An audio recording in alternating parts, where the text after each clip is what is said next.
அன்பான போதக பிதாக்களே, திருச்சபையோரே, அன்புக்குரிய நண்பர்களே, உங்கள் அனைவருக்கும் உயிர்த்தெழுந்த ஆண்டவர் இயேசுவின் நாமத்தில் என்னுடைய தோத்திரங்களை, வாழ்த்துக்களை தெரிவித்துக் கொள்கின்றேன். போதக பிதாக்களுக்கு மாலை வணக்கத்தை தெரிவித்துக் கொள்கின்றேன். கடந்த வாரத்தில் நாங்கள் சந்திக்க முடியவில்லை. இந்த வாரத்தில் உயிர்த்தெழுதல் திருநாளுக்கு பிந்தின 3ஆம் ஞாயிற்றுக்கிழமைக்கான பிரசங்க பகுதி குறித்து நாம் சற்று கலந்துரையாடலாம். அதாவது இந்த வாரம் 4th Sunday ஆஃப் ஈஸ்டர் அல்லது 3rd Sunday ஆஃப்டர் ஈஸ்டர். நாம் முதலிலே ஜெபிப்போம். எங்கள் அன்பின் நல்ல ஆண்டவரே, இந்த அருமையான மாலை பொழுதில் உமக்கு நாங்கள் அடிகளை படைக்கின்றோம். வாரத்தின் கடைசி நாள், நாளை தினத்தில் ஆராதனையில் உங்களுடைய வார்த்தைகளை பகிர்ந்து கொள்வதற்கு முன்பதாக ஒரு சில காரியங்களை நாங்கள் கலந்துரையாட அருள் தந்திருக்கிறேன்.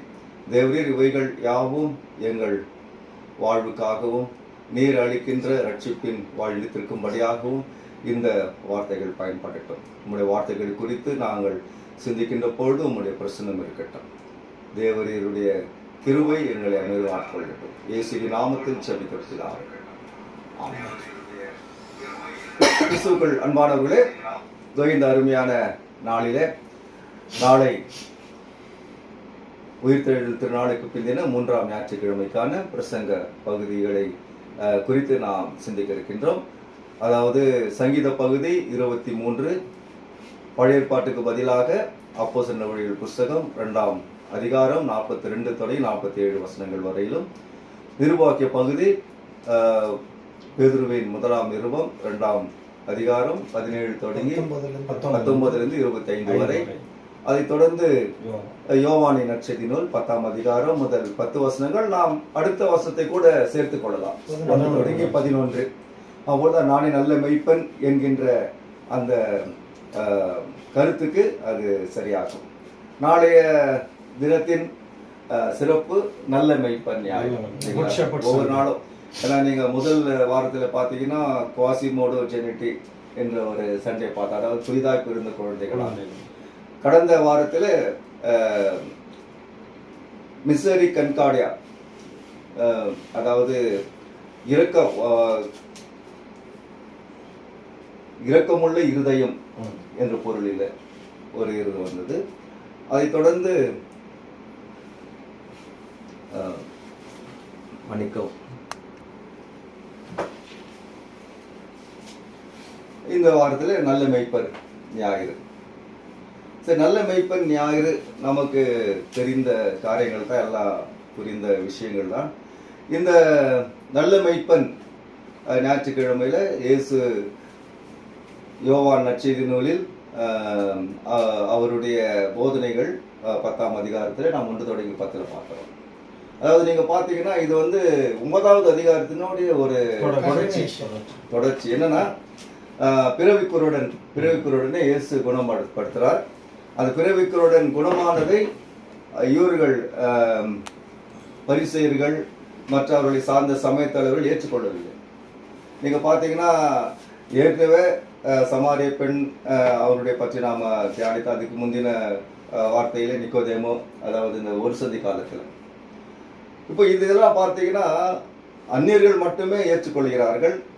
அதாவது ரொம்ப துன்பத்தில் இருந்தவர்கள் இவரை தேவகுமார் அறிக்கை செய்தார்கள். ஆனால் பரிசேயர் அவரை அங்கீகரிக்கவே இல்லை. அது மட்டுமல்ல, அவர்கள் ஆக்சுவலா அவர்தான் ஸ்பிரிச்சுவல் லீடர்ஸ். ஆனால் ஸ்பிரிச்சுவல் லீடர்ஸ் என்ன பண்றாங்க, மற்றவர்களை கொடுமைப்படுத்துகின்ற நிலைக்கு அவர்கள் ஆளாகிறார்கள். இயேசுவினால் சுகப்படுத்தப்பட்ட அந்த பிறவிக்குருடன் அவனை பயங்கரமா ஒரு டென்ஷன் பண்ணி விட்டுறாங்க. நீங்க பாத்தீங்கன்னா அந்த கேள்வி இந்த கேள்வி அவங்க பெற்றோரை கூப்பிட்டு கேட்கறது, ரொம்ப பிரச்சனை பண்றாங்க. அவர் ஏற்றுக்கொள்ளவே இல்லை. சோ இதெல்லாம் பார்த்துதான் இயேசு இந்த அடுத்த அத்தியாயத்துல மிக அழகாக சொல்லுகிறார். ஸ்டார்டிங்ல பாத்தீங்கன்னா என்ன இருக்கு, திருடனை பத்தி அவர் வரும். மெய்யாகவே மெய்யாக நான் உங்களுக்கு சொல்லுகிறேன், ஆட்டு தொழுவத்திற்குள் வாசல் வழியாய் செல்லாமல் வேறு வழியில் ஏறுகிறவன் திருடனும் கொள்ளைக்காரனுமாம்.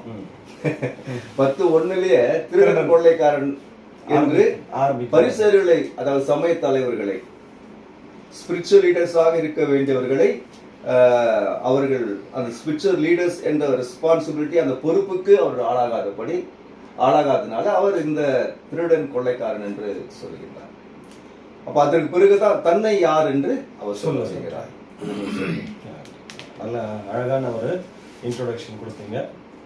ஸ்பிரிச்சுவல் லீடர்ஸ் அவங்க சரியில்லை அப்படின்ற காரணத்தினால தான் இயேசு ஆண்டவர் கொஞ்சம் கோவப்பட்டு சொன்னாருன்னு நான் நினைக்கின்றேன். தலைப்பு நல்ல மெய்ப்பனும் வாசலுமாகிய இயேசு கிறிஸ்து. நல்ல மெய்ப்பனும் வாசலுமாகிய இயேசு கிறிஸ்து. யூத கலாச்சாரத்தில் மெய்ப்படுக்கும் ஆடுகளுக்கும் இடையிலான உறவு மிகவும் நெருக்கமானது. இந்த அருமையான பகுதியில் இயேசு தம்மை ஆடுகளின் வாசலாகவும் நல்ல மெய்ப்பனாகவும் வெளிப்படுத்துகின்றார். நீங்கள் சொன்னதை போல ஆண்டவர் வாசல் என்பது ரொம்ப முக்கியமானது. நாம் கூட இந்த அறைக்குள்ள வர்றதுக்கு இந்த வாசல் ரொம்ப உதவியா இருக்கு. அப்போ நீங்க சொன்ன மாதிரி ஆன்மீக வாழ்வுக்கு நமக்கு மிகப்பெரிய உதவியா இருக்க வேண்டியவர்கள் ஆன்மீக தலைவர்கள் இல்லையா? அது ரொம்ப முக்கியமான ஒரு காரணியா நான் பார்க்குறேன், ஃபேக்டர். ஆனா அவங்க என்ன செய்யறாங்க, நீங்க சொன்ன மாதிரி இந்த 9ஆம் அதிகாரத்துல அந்த குருடனுக்கு நிறைய நெருக்கடிகளை கொடுத்து அவனை ஆன்மீக வாழ்விலிருந்து வெளியே தள்ளிடுற மாதிரி அவங்க பேசி கொண்டிருக்கிறார்கள். அதனால இந்த பகுதியில் இயேசு நானே வாசல் என்று சொல்லுகிறார். வாசலா இருக்க வேண்டியவர்கள் தடையா இருக்கிறாங்க. கண்டிப்பா. ஆமா, அதனால அவங்க உள்ள வரத்துக்கு தடையா இருக்கிறாங்க. நான் வாசலா இருக்கிறேன்.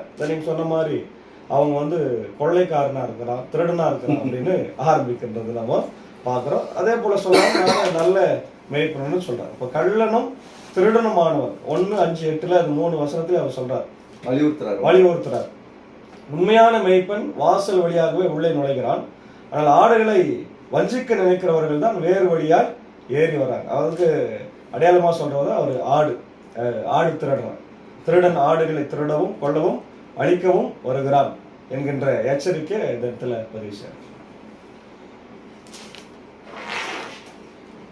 கிறிஸ்துவுக்குள் அன்பான போதக பிதாக்களே, இதில் என்னுடைய ஒரு அடிப்பட்ட ஒரு சிந்தனை என்னன்னா, இயேசு ஆண்டவர் எதை சொன்னாலும் அதை சொல்லால் மாத்திரமல்ல, அதை ஒரு வரலாற்று பூர்வமாக அவர் நிரூபிக்கிறத நம்ம பார்க்க முடியும் எல்லா இடத்துலையுமே. பொதுவாக இந்த இடத்துல நானே வாசல் அப்படின்னு சொல்றாருன்னா சாதாரணமா சொல்லிடல. பவர் எடிஷன்ல பாத்தீங்கன்னா 119வது சங்கீதத்துல 8 அதனுடைய சங்கீத வசனங்களை பிரித்திருப்பாங்க. அதுல ஒவ்வொரு பகுதிக்கு மேலையும் எபிரேய ஆல்பபெட்டை பொறிக்கப்பட்டு இருக்கும். மோடர்ன் எடிஷன்ல இது கிடையாது. ஆலெப், பெத், கிமெல், டாலத், ஹே, வாவ், ஜாயின் என்று சொல்லி எபிரேய எழுத்துக்களை பொறிக்கப்பட்டிருக்கு. நீங்க ஒருவேளை பைபிள் வச்சிருக்கிறவங்க நீங்க பார்க்கலாம். அதுல பாத்தீங்கன்னாக்கா பேத் என்கிற ஒரு வார்த்தை இருக்கும். 6வது வார்த்தை பேத், 7வது வார்த்தை ஜாயின் அப்படின்னு இருக்குங்க. இந்த பேத் என்பது ஒரு வீடு போன்ற அமைப்பு.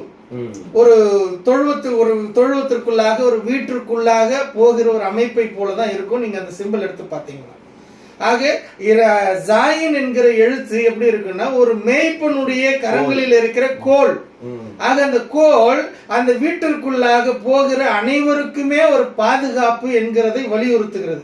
ஆக அதை தான் ஆண்டவர் இந்த இடத்துல வலியுறுத்துகிறதாக நான் பார்க்கிறேன். ஒரு வீட்டிற்கு நானே வாசல். இது எங்க கோட் பண்றாங்கன்னா, இறையியல் தியாலஜியன்ஸ் எங்க கோட் பண்றாங்கன்னா, பழைய ஏற்பாட்டு காலத்துல மோசேயினுடைய விடுதலை பயணத்தை நம்ம நினைவு கூறி பார்க்கலாம். விடுதலை பயணத்துல பாத்தீங்கன்னாக்கா 10 வாதைகளை ஆண்டவர் அனுப்புறார்.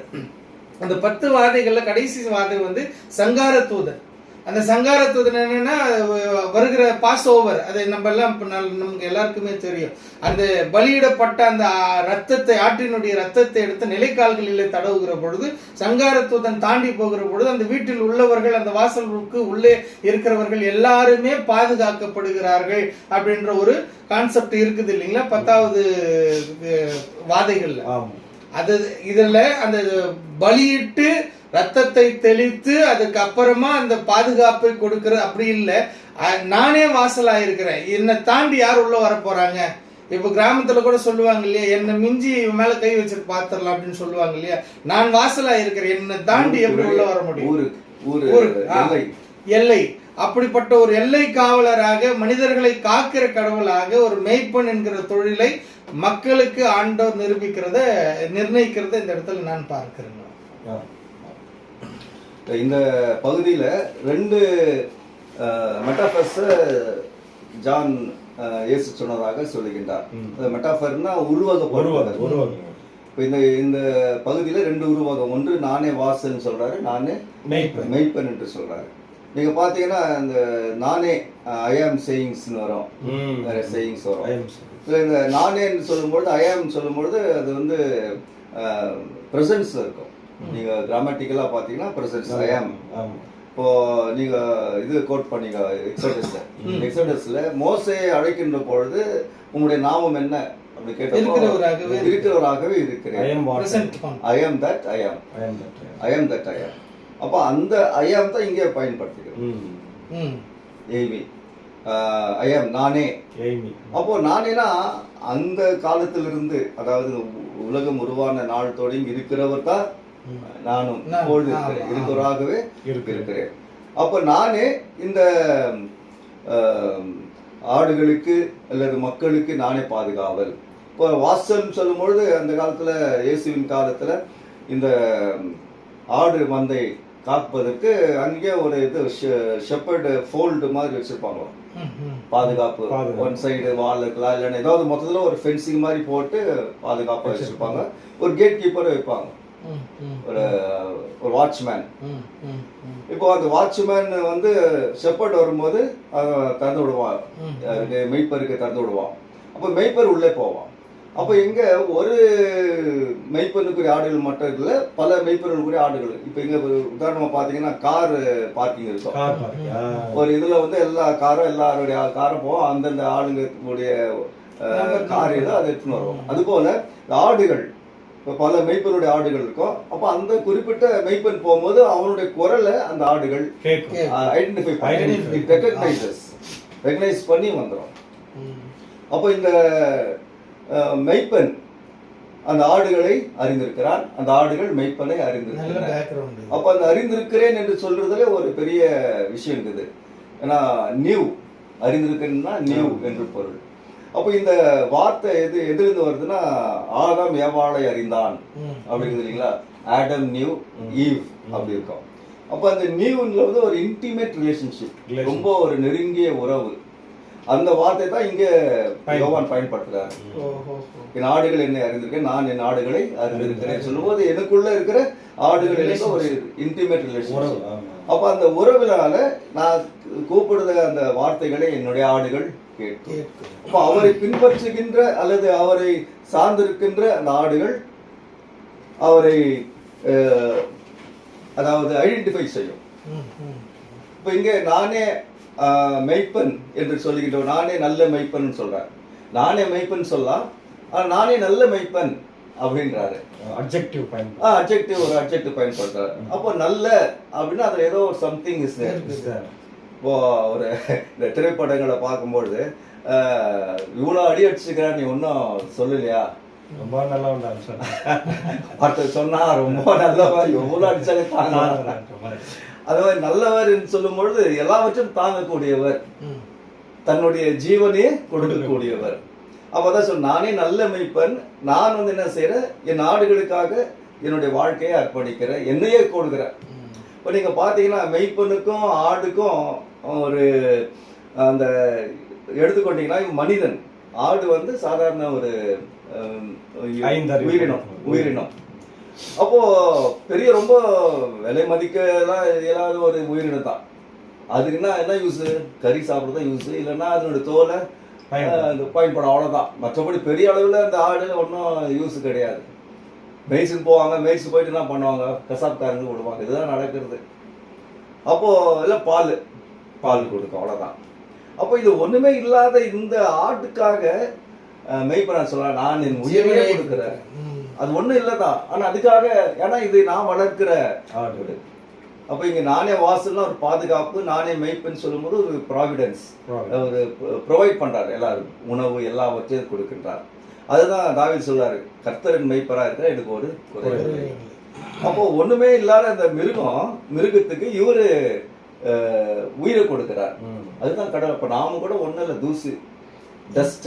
நீங்க சொல்றது எபிஸ்டல்ல கூட வருது, அது நீங்க அப்படியே பேசுங்க. நீங்க சொல்றது எபிஸ்டல்ல கூட வருதுங்க. முன்னே நீங்கள் வழி தப்பி போன ஆடுகளை போல இருந்தீர்கள். ஆமா, முன்னே நீங்கள் வழி தப்பி போன ஆடுகளை போல இருந்தீர்கள், இப்பொழுது இயேசு கிறிஸ்துவினாலே நீங்கள் அவருடைய கண்காணிப்பிற்குள்ளாக கண்காணிப்பிற்குள்ளாக நீங்கள் வளர்க்கப்பட்டிருக்கிறீர்கள். பிஷப்ன்ற லெவல்ல தான் அந்த ஆமா. பெஸ்ட் சரி பேசுங்க. இதுல இன்னொரு பகுதியில் நம்ம பார்க்கும்போது இந்த டெக்ஸ்ட் ஆரம்பிக்கும் போதே பார்த்தீங்கன்னா சதுசேயர்களை ஐயருங்க சொன்ன மாதிரி சதுசேயர்களை பற்றி தான் இந்த இடத்துல கோட் பண்றார். பரிசேயர்கள் சதுசேயர்கள். இந்த சதுசேயர்கள் என்பவர்கள் உயிர்த்தெழுதல் இல்லை என்று சொல்லி வாதாடுகிறவர்கள். உயிர்த்தெழுதல் இல்லை என்று சொல்லி வாதாடுகிறவர்கள். அதற்காக எவ்வளவு எக்ஸ்ட்ரீம் என்னாலையும் போவாங்க.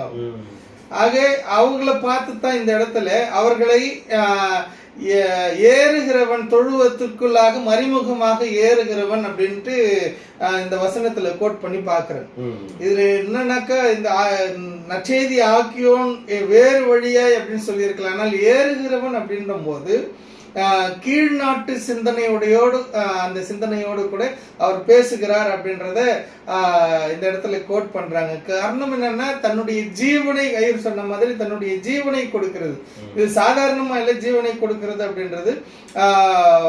இதை எங்க கோட் பண்றாங்கன்னா கோதுமை மணியானது நிலத்திலே விழுந்து செத்ததே ஆகி அதனுடைய பலனை கொடுக்கும். ஆக அவர் ஜீவனை கொடுத்தால்தான் அவர் இறந்தால்தான் அவர் சிலுவை மரணத்திலே மறிக்கப்பட்டால்தான் உயிர்த்தெழுதல் உண்டு. உயிர்த்தெழுதல் உண்டு என்று சொன்னால்தான் பரமேறுதல் உண்டு. அந்த பரமேறுதலிலே நமக்காக பரிந்து பேசுதல் உண்டு. நம்மை அந்த இடத்திற்கு கொண்டு போகிறதற்காக தான் தன்னை ஜீவ பலியாக இந்த இடத்துல ஒப்பு கொடுக்கிறார் அப்படின்றத அந்த ஜீவனை கொடுத்து அந்த இடத்துல நம்மை மீட்டு கொண்டு அந்த மீட்பின் திட்டத்தை நம்மிலே நிறைவேற்றின பிறகுதான் அப்போஸ்தலர் நடபடிகள்ல நம்ம பார்க்கிறோம் இல்லையா, அங்க ஒரு குறைவும் இல்லாமல் எல்லாவற்றையும் எல்லாரும் சமமாய் வைத்து அனுபவித்தார்கள். ஒருத்தருக்கும் ஒரு குறைவும் இல்லை. அந்த குறைவில்லாத ஒரு வாழ்வு, அந்த சமமான சமநோக்கு சிந்தனையுடைய ஒரு வாழ்வு, இதை அவருடைய மெய்ப்பின் பணியில கொடுக்கிறார். அதுதான் சங்கீத பகுதியும் சொல்லுகிறது, நல்ல மெய்ப்பர். நானே அந்த மேய்ப்பர் எப்படின்னா அவர்கள் அந்த மேய்ப்பின் பணியில மேய்க்கும் போது எந்த ஒரு குறையும், அமர்ந்த தண்ணீர் ரெண்டு புல்லுள்ள இடம், இதெல்லாம் இது அதனுடைய எக்ஸ்ட்ரீமா கடைசி அவர் சொல்லும் பொழுது நான் கர்த்தருடைய வீட்டிலே சதா காலமும் நிலைத்திருப்பேன். ஆக அந்த நிலைத்திருக்கிற அந்த நிலையான வாழ்வு மேய்ப்பின் பணியில கடவுள் கிறிஸ்துவின் மூலமாக நமக்கு கொடுக்கிறார் என்கிற ஒரு கண்ணோட்டமும் இதுல பார்க்கப்படுகிறது. இன்னொரு காரியமும் இன்னொரு விஷயம் என்னன்னா, இந்த மேய்ப்பன் பணி, இந்த மேய்ப்பன் பணி சாதாரணமான பணி இல்லை. ஒரு சின்ன ஒரு இல்லஸ்ட்ரேஷன் உங்ககிட்ட நான் ஷேர் பண்றேன். வாட் எவர் நீங்க அதை பயன்படுத்தி கொண்டால் நீங்கள் பயன்படுத்தி கொள்ளலாம். ஒரு ஸ்கூல்ல ஹெட்மாஸ்டர் ரூம்ல ஒரு குழந்தை, ஒரு 5ஆம் வகுப்பு படிக்கிற மாணவன் போயிட்டு நிக்கிறான். நின்றுட்டு அவன் ஃபர்ஸ்ட் ரேங்க் எடுக்கிறான்.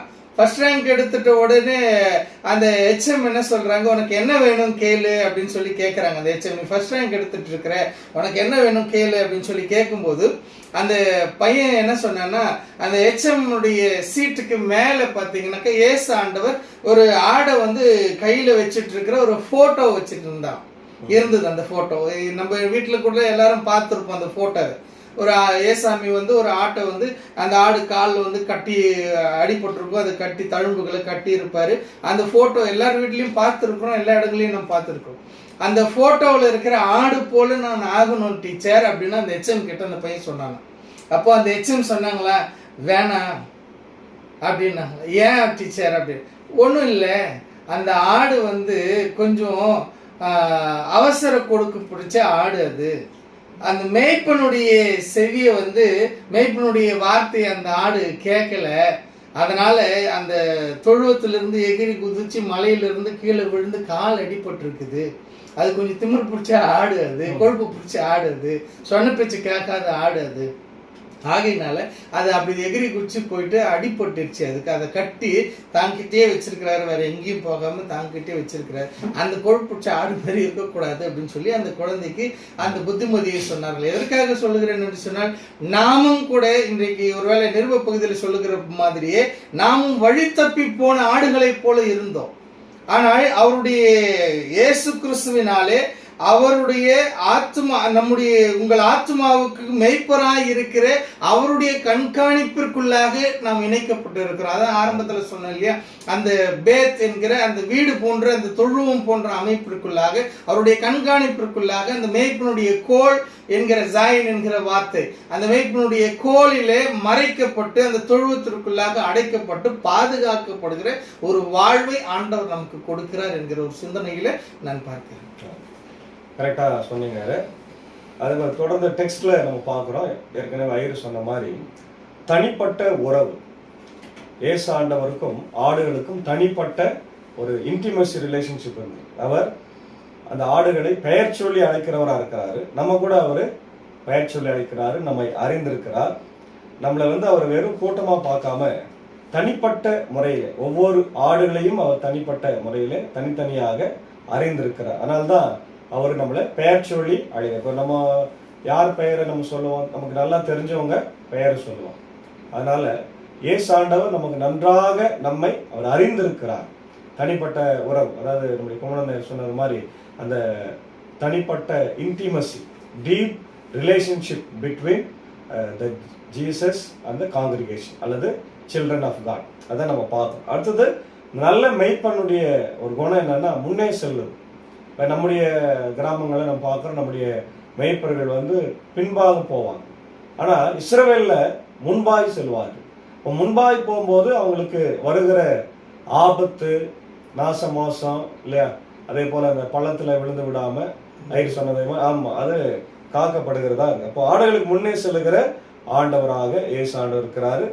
அவருக்கு அந்த பாதை தெரிகிறது இல்லையா, நமக்கு முன்பாக ஒரு பாதுகாப்பாக இருக்கிறார். அதே போல் அவர் கொடுக்குற சத்தம், ஏற்கனவே குமரன் அழகான ஒரு காரியம் சொன்ன கார் பார்க்கிங்கில் அவருடைய காரை போய் எடுத்துகிட்டு வர்ற மாதிரி நம்முடைய வாழ்க்கையில் நமக்கு ஆண்டவர் கொடுக்குற சத்தத்தின் மூலமாக எது ஆண்டவருடைய சத்தம் என்பதை நாம் தெளிவாக புரிந்து. இன்னைக்கு நிறைய கள்ள போதகர்கள், கள்ள மெய்ப்பர்கள் நம்முடைய சபைகளில் இருக்கிறாங்க, போதகர்களாக இருக்கிறாங்க. ஆனால் அவங்க சபையை சரியான முறையில் வழிநடத்துறாங்களான்னு பார்த்தா நிறைய நேரத்தில் இல்லை. பணத்துக்காக, பதவிக்காக, அவங்க இழிவான ஆதாயத்துக்காக தான் அவங்க சபைகளை மக்களை நடத்துறாங்க. ஆனால் இயேசு ஆண்டவர் தன் ஜீவனை கொடுக்கிறவராக இங்க இருக்கிறார். அதனால அவருடைய சத்தத்தை நம்ம அறிந்திருக்கிறோம் இல்லையா. அதான் நம்ம போன வாரம் கூட பார்த்தோம், கடவுளுடைய வார்த்தை அழியாதது, the word of God endures forever என்று நம்ம பார்க்கிறோம். அவருடைய சத்தத்தை அறிந்து நம்ம அவரை பின்பற்றணும். மூணாவது, கிறிஸ்துவே ரட்சிப்பின் வாசலா இருக்கிறார். 7ஆம் வசனம் 9ஆம் வசனத்தை பார்க்கிறோம். சொல்றாரு, இயேசு நானே ஆடுகளுக்கு வாசல் என்கின்றார்.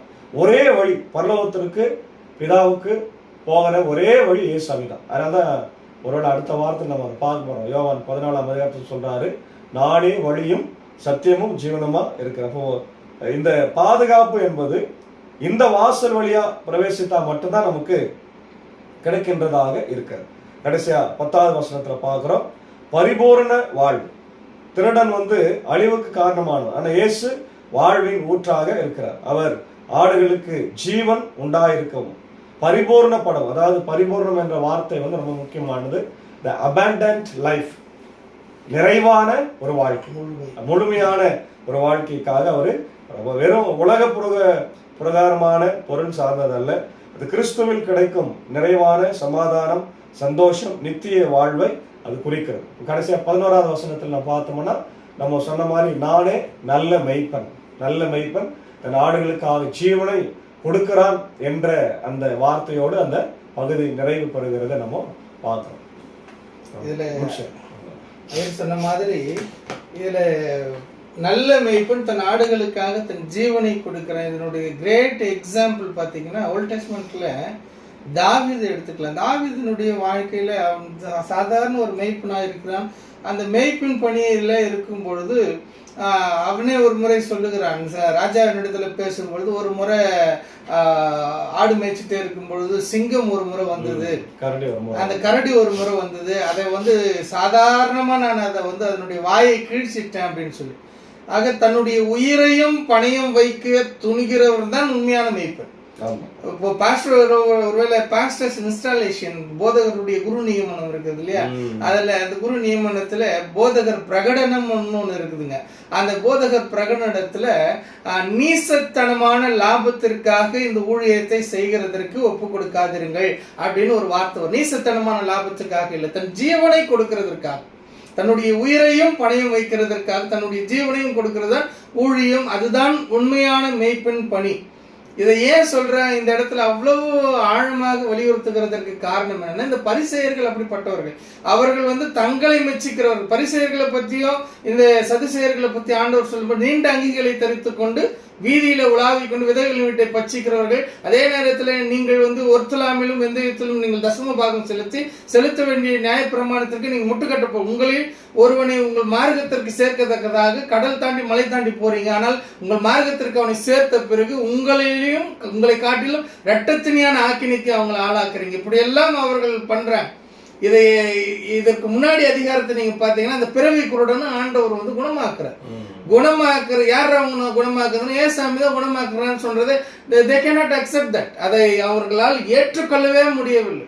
நம்ம இதுவரைக்கும் செய்யாததை, நம்ம சுய லாபத்திற்காக செய்து கொண்டிருந்ததை, நாம் இதுவரைக்கும் நம்ம யோசிச்சுட்டு இருந்த இந்த லாபகரமான காரியங்கள் எல்லாவற்றையும் அவர் தவிடு போடி ஆக்குறார் அப்படின்ற ஒரு பயம் அவர்களுக்கு இருந்தது. அதனால்தான் அவர்களை பார்த்து அவன் வேறு வழியா வர்றவங்க, எகிரி குதிக்கிறவங்க, இப்படி எல்லாம் அவர்களை ஏறுகிறவர்கள், தொழுவத்திற்கு வேறு வழியா ஏறுகிறவர்கள், இப்படி எல்லாம் அவர்களை கண்டம் பண்றார். திருடனும் கொள்ளைக்காரனுமா இருக்கிறார். ஆனால் உண்மையான மேய்ப்பன் ஜீவனை கொடுத்து நேர்மையான வாசலிலே, நேர்மையான புல்லுள்ள இடங்களில, அமர்ந்த தண்ணீர்கள் அண்டையில ஜீவன் உள்ள அளவும் அவர்களுக்கான வாழ்வை கொடுக்கிறதற்காக தன்னுடைய ஜீவனை கொடுக்கிறவர் உண்மையான மேய்ப்பன் என்கிறதை வலியுறுத்துகிறது இந்த டெக்ஸ்ட். ஆக இப்படிப்பட்ட ஒரு நல்ல சிந்தனைகளை இந்த நல்ல மேய்ப்பனாக ஆண்டவர் குட் ஷெப்பர்ட் சண்டே நாளைய தினத்திலே நாம் அனுசரிக்க போகிறோம். அவருடைய நாமத்தின் மகிமைக்காக நாம் அவரை ஆராதித்து அந்த நல்ல மேய்ப்பனின் வழியிலே, புல்லுள்ள இடங்களிலே, அமர்ந்த தண்ணீர்கள் அண்டையில ஜீவனுள்ள நாளெல்லாம் நன்மையும் கிருபையும் தொடர்கிற வாழ்வை நாம் பெற்றுக்கொண்டு கடவுளுடைய ஆசீர்வாதத்தோடு வாழுகிறதற்கு கடவுள் நம்மை வழிநடத்தி காப்பாராக. ஆமேன். ஜெபம் செய்து இந்த காணொலி நாம் முடிக்கலாம். அருள் திரு அருட்பணி மில்டன் ஐயர் அவர்கள் முடிவு ஜெபத்தில் வழிநடத்துவார். ஜெபிப்போம்.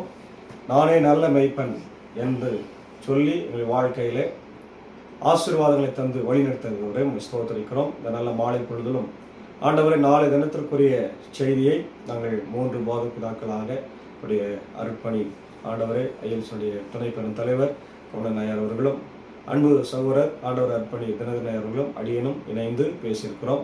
ஆண்டவர் இந்த வார்த்தைகளை அநேக மக்கள் கேட்டுக்கிறாங்க. நாளை தினத்தில் செய்தி ஆண்டவரை அவர்களுக்கு லகுவாக புரியும்படி விசேஷமாக அநேக போதக பிதாக்களும் இதை தன்னுடைய ஆண்டவரே செர்மனில் பயன்படுத்தும்படியாக கிருபை தாரும். தொடர்ந்து இப்படிப்பட்ட நல்ல நிகழ்வுகளை நாங்கள் செய்யவும், ஊழியம் சிறக்கவும் கர்த்தர் கிருபை தார். இதை காணொலி வழியாக பார்த்து கேட்டுக்கொண்டிருக்கிற ஒவ்வொருவரையும் கர்த்தர் ஆசீர்வதித்து வழி நடத்தும். நாளை தினத்தில் நாங்கள் எல்லாரும் ஆலயத்திற்கு சென்று நல்ல மெய்ப்பனுடைய ஆசீர்வாதங்களை, வழிகளை பற்றி நாங்கள் தெரிந்து கொள்ள ஆண்டவரே நீர் எங்களுக்கு கிருபை தர வேண்டுமா ஜெபிக்கிறோம். இயேசுவின் மூலம் ஜெபிக்கிற நல்ல பிதாவே, ஆமென்.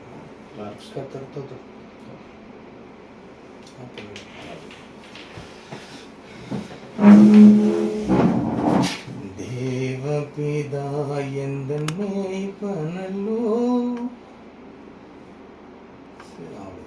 சும்மா பாட்டு லாஸ்டா வரும் கரெக்டா